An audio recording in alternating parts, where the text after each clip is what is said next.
Ni tukio ambalo limetokea jana ambalo linaendelea kuteka hisia za watu wengi na kutengeneza sintofahamu kwenye vichwa vya wanachama na mashabiki wa mpira wa miguu Tanzania juu ya klabu ya Simba kuzuiliwa kufanya mazoezi yao ya mwisho jana kuelekea mchezo wao wa leo ambao unakutanisha vigogo wa mpira wa miguu Tanzania. Hapa tunazungumzia Young Africans dhidi ya Simba Sports. Ni dabi ya Kariakoo ambayo ina kipengele tayari. GB, bwana kwema? Bwana mimi niko vizuri. Dabi haina kipengele, hatimaye kipengele kama vile kinaanza kuonekana. Kipengele kishaonekana tayari kwamba dabi ina matatizo. Dabi ina matatizo. Matatizo ndo kama haya ambayo yanayojitokeza. Kila mechi huwa haiendagi salama na hii yote inasababishwa na ushirikina tunaouendekeza. Ndio inaopelekea mpaka kunakuwa na matatizo ya namna hii. Kwa sababu kila mtu anakuwa anajua kwamba hii dabi sawa, naenda kupata nini. Yaani watu wanamtangulia Mungu, na maana watu hawana hofu ya Mungu. Umeelewa? Na ndio maana Mungu akakataza masuala ya kupiga ramli. Umeelewa? Kuangalia kitu, kuangalia ghaibu. Yaani kitu kinachofuata ambacho Mungu yeye ndo anakifahamu, wewe ukijui, lakini wewe unatangulia unataka ukijua, ndio madhara yake ndio haya. Na maana kuna watu walikuwa wameshachungulia akaona ni zahma dabi. Watu wameshachungulia washajua hii mechi inaenda kuwa na dhama kubwa. Ndio maana unaona vipengele vyote hivi vinavyowekwa vipingamizi vyote ni kuelekea kwenye hii mechi, kutokana na mtu ashajua kabisa kwamba nini naenda kufanya. Bwana GB, tuangalie taswira tofauti juu ya hiki ambacho kimetokea. Wengi wanaalia na kanuni inazungumza hivi, kila mwamba ngoma leo anavutia upande wake kuona kwamba yuko sawa. Taarifa kwa umma klabu ya Simba inasema kwamba kwa ufupi, lakini nitainukuu kipengele muhimu ambacho inasema kwamba hawatoshiriki mchezo wa leo. Lakini taarifa kwa umma pia ambayo imetoka hivi karibuni ya klabu ya Young Africans yenyewe inasema ngoma iko pale pale, na ukipita kwenye ukurasa wa TFF Tan Football kwenye ukurasa wao wa Instagram wameposti mchezo upo, yani mchezo wameposti kwamba mechi ipo na majira ni yale yale, na maana hakuna kilichobadilika. Wana usahihi sawa, kila mtu hapo yuko usahihi kwa upande wake. Simba amezuiliwa kwenda kucheza, sisi tupo sahihi na viongozi wetu tuko nao pamoja, kwa sababu washasema hatutopeleka wapi timu.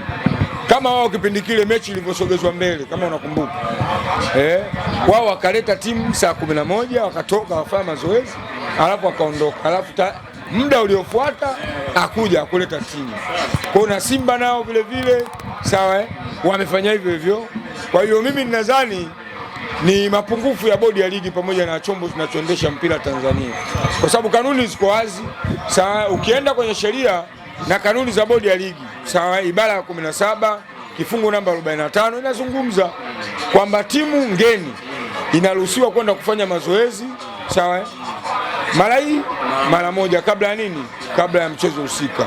Kwa hiyo Simba amefuata sheria na kanuni zinazofuata. Ibara ya 17 kifungu namba 45 kinazungumza nini? Kwa kitendo cha kuzuiliwa, maana yake kuna mtu ligi anaiendesha anapotaka yeye. Sasa ili asirudie tena, ni afadhali sisi tusipeleke timu. Kama atapewa pointi 3, akipewa nini, watajua wao. Umeelewa? Kwa sababu Simba ipo milele daima. Umeelewa? Kwa sababu tukisema tukubaliane nao tupeleke timu, maana yake huu ujinga utaendelea kuwepo kama kawaida. Sasa ili usijirudie, lazima watu washughulikiwe. Kwa nini waizuie Simba isiende kufanya mazoezi na kutimiza kanuni kama zilizowekwa na kafu au na FIFA? GB, kwenye barua ya klabu ya Simba imetanabaisha kwamba walizuiliwa na watu ambao ni makomando wa mabouncer wa klabu ya Young Africans. Hawa mabouncer wana nguvu kiasi gani kwenye hivi virabu GB mpaka kuizuia taasisi kama ya Simba Sports? Simba alichoepusha pale ni shari. Kwa mfano wana Simba tungesema na sisi tupeleke makomando wetu au twende wote tuanze kushindana, tuingie uwanjani kinguvu, ungekuwa na maafa makubwa. Simba ni watu wa kuepusha shari. Kwa hiyo tulichofanya sisi tumepusha shari. Wewe mwenyewe nadhani umeishuhudia ile vurugu, hata kwenye mtandao imerushwa. Walikuwa ni wengi sana wale jamaa. Kwa hiyo ina maana ni kitu ambacho tayari walikuwa washafanya nini, washakipanga. Kwa sababu hata kama wangekuwa polisi ambao wanasingiziwa ndio wamezuia Simba. Polisi hawezi kuvaa kiraia katika shughuli kama ile. Polisi anavaa kiraia kwenye shughuli ambayo ina kificho. Ile shughuli ni ya live. Raia lazima wajue kitambulisho cha polisi ili kwanza, kitu cha kwanza ni uniform. Kwa lazima wangevaa uniform, wangekuja FFU pale, kama ni mabomu yangepigwa, wangefanywa nini. Lakini waliokuwa wanazuia pale ni watu wamevaa nguo za kiraia. Umeelewa bwana? Kwa ni kitu ambacho tayari walikuwa washakipanga, na wingi ule ina maana walikuwa washakipanga kwamba watu leo wasije wakafanya nini, wasije wakafanya mazoezi. Lakini yote inatokana na ushirikina wanaouondekeza. Sawa, mpira sasa hivi wekeza tu. Mpira sasa hivi mnunue Mpanzu. Mpira sasa hivi mlete Ateba kwenye timu yako, mlete Mukwala, mlete Joshua Mutale, mnunue Kagoma, umeelewa bwana, mlete Pimpin Kamara, mlete Abdurazak Hamza. Linda wachezaji wako, hapa ndio utapata uhalisia wa klabu yako. Lakini sio masuala ya kuondekeza ushirikina. Umeelewa? Kwa sababu wao watakuwa washachungulia kwenye viungu. Umeelewa, kwenye vibuyu kwamba bwana, hii mechi tunaenda kupotea. Tukiwaruhusu Simba wakafanya mazoezi, huenda Simba wanaenda kufanya jambo fulani ndani ya uwanja. Wewe umejuaje sasa? Ina maana hii ni shirki. Na shirki Mwenyezi Mungu haihitaji. Kwa hiyo moja kwa moja unaona kabisa kwamba hapa kuna uharibifu wa ligi yetu. Jibi, kanuni imeeleza wazi kama timu haitoshiriki katika mchezo husika, kuna adhabu inaweza kapewa, ikiwemo kunyang'anywa pointi na kushushwa madaraja. Baadhi ya kanuni nazungumza hivyo. Tuambie kwa upande wenu kama Simba Sports, hili swala lina madhara kiasi gani kama kweli viongozi hawatoleta timu uwanjani? Hili swala liko kiharakati. Simba tumeamua kuwa wanaharakati sasa katika kuitetea nini, kutetea vilabu vilivyobaki. Umeelewa? Kwa sababu huyu mwenzetu yeye anachokifanya, ligi amegeuza kama ya kwake. Ni afadhali sasa, kwa sababu sisi ndio mababa wa ligi hii, ni afadhali sisi tujitoe sadaka. Kama tutanyang'anywa point afasi hatujali. Umeelewa? Potelea pote. Umeelewa? Kama tutashushwa daraja tutashuka. Kwani Juventus alishushwa daraja? Sasa hivi hayupo kwenye ligi. Si yupo, karudi. AC Milan alishushwa daraja, wote si wamerudi. Kwa hiyo ni afadhali ikatokea hivyo, lakini tujue kabisa mustakabali wa hili swala la mtu mmoja kuiendesha ligi anavyotaka yeye. Umeelewa? Yanga hiyo iko wazi na GSM yake. Kwa sababu swala la udhamini tumepiga kelele hapa, hakuna mtu aliyofuatilia mpaka sasa hivi. Anaendelea kufanya ukilitimba wake. Na mifano tumeiona kwenye udhamini. Umeelewa? Klabu moja, yani mdhamini mmoja anadhamini vilabu zaidi ya vilabu 6 mpaka 7. Effect yake tumeiona, imeanzia kwenye usajili. Simba sajili nyingi za wachezaji ambao wanatoka kwenye vilabu vilivyodhaminiwa na GSM zimetusumbua. Tumekuja kwenye uendeshaji wa ligi. Mwalimu wao kazungumza kabisa kwamba so we don't get what game intensity. Timu yake haipati game intensity inapokutana na baadhi ya vilabu. Ndio iliyopelekea Yanga kufeli katika mashindano ya kimataifa na MCAJ. Kwa hiyo sio sisi. Kwa hiyo ni swala lina effect ligi yetu. Sasa sisi kwa sababu ni wakubwa, sisi tumeamua kuvibeba vilabu hivi vidogo vidogo ambavyo vinalalamika chini chini, vinashindwa kufikisha hizi taarifa. Kwa hiyo huu utendaji sisi tumechoka nao. Kwa ndio maana tunaungana na viongozi wetu wasipeleke timu. Kweli sisi tuko tayari. Kama watapoa point wapewe point. Kama tutashushwa daraja tutanyang'anywa point kama alivyonyang'anywa nani? Alivyonyang'anywa Juventus au alivyonyang'anywa nani hawa hapa kwenye championship. Sawa, nani Biashara. Sisi tuko tayari, lakini tunachotaka haki itendeke. Kwa hiyo sisi tuko tayari, yani juu ya swala hili tuko pamoja na viongozi wetu. Sisi kama wanachama sawa wa Simba tawi la Karume Unstoppable, sisi tuko tayari, tuko pamoja na viongozi wetu. Ni afadhali tusicheze hata ligi yenyewe. Sio mechi hii tu. Hata mechi zilizobaki zote tusicheze. Tuko tayari. Tuko tayari.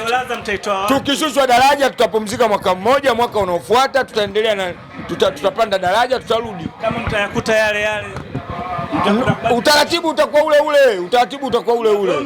Tunagoma au tunahama na ligi yenyewe. Kwani Elilalo Mdumani anacheza ligi wapi? Anacheza ligi Sudani. Kwa sababu ya kivita na basi na sisi kwa sababu ya vita ya Yanga. Umeelewa?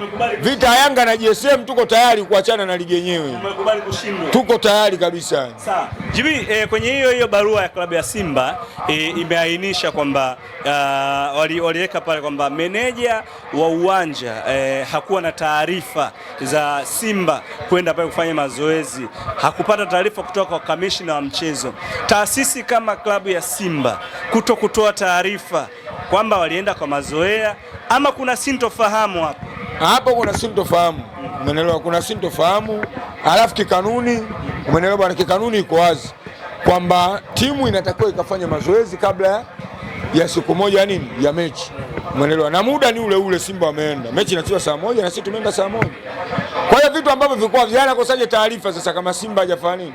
Ina maana ile ni kauli ya meneja, yeye anasema hana taarifa. Anakosaje taarifa? Yaani uweredi wa viongozi wa Simba ushindwe kuwapa taarifa kwamba bwana, si kesho tunakuja kucheza mazoezi. Hiyo Inafikirisha. Kwa hiyo ni kitu ambacho ni cha kufikirisha.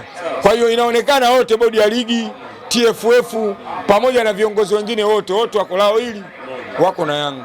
Sawa. JB, ni kweli kwamba mngefanya mazoezi jana ilikuwa inatosha kukamilisha maandalizi ambayo mmeyafanya takriban miezi 4 nyuma? Ni taratibu tu. Sawa? Ni taratibu. Kwani hata taratibu za kumpa mimba mkeo, sawa, si umeelekezwa? Kwani watu hawapei mimba uchochoni? Sikuna wanafunzi wanapoa mimba uchochoni, mtu anapoa mimba amebakwa. Ndio sawa na hili. Si umeelewa? Kwa hiyo sio kama Simba eti tusingefanya mazoezi jana basi mechi labda tungefungwa, hapana. Isipokuwa tunachofuata ni taratibu zilizowekwa. Sasa kama taratibu zinavunjwa, basi acha sisi tupoteze hii mechi. Ni vipi kama watapeleka timu leo? Kama watapeleka viongozi, sisi tuko pamoja na viongozi. Wakiamua kupeleka timu wapeleke timu, wakiamua hawapeleke timu, sisi tuko pamoja na viongozi. Kwa chochote watakacho make decision sawa kuhusu hii mechi, sisi tuko tayari. Hiki kinachoendelea kwa upande wa mashabiki ambao wametafsiriwa kuwa ni mabouncer walinzi ambao wamepelekea hii sintofahamu kutokea kwa upande wenu, ambao ni kadhia ambayo imetia doa kwa namna moja ama nyingine dabi na ukubwa wa klabu kama ya Simba. Pengine wewe ni shabiki, ni mwanachama, lakini vile vile mwenyekiti wa influencer wenzako, una rai gani kwa mashabiki ambao sina imani kama wamejichagua kuwa na majukumu haya ya ubouncer ndani ya klabu hizi mbili? Kwanza ni kitu cha ajabu, yani kuwa na mabouncer eti makomando. Yani mtu anajiita komando wa Yanga, bunduki iko wapi? Mabomu yako wapi? Hizo nguo za jeshi ziko wapi? Yani vitu vya ajabu. Hata huko Ulaya sehemu zisizoendelea kimpira yani wakisikia tu kwamba bwana timu ina makomando, eti makomando wamezuia timu fulani sende kafanya mazoezi, yani vitu vya aibu sana. Yani hapa unaona kabisa uwekezaji hauwezekani ndani ya hii club. Kwa sababu gani? Mimi nilishazungumza, jamani, we going to transform this team, so we must transform us first. Hichi kitu nilikuwa nakiongea kila siku. Tumeamua kuvibadilisha hivi vilabu, kuvitransform, basi tujibadilishe sisi kwanza. Lakini leo unaibadilisha klabu yetu, unasema tuna uwekezaji.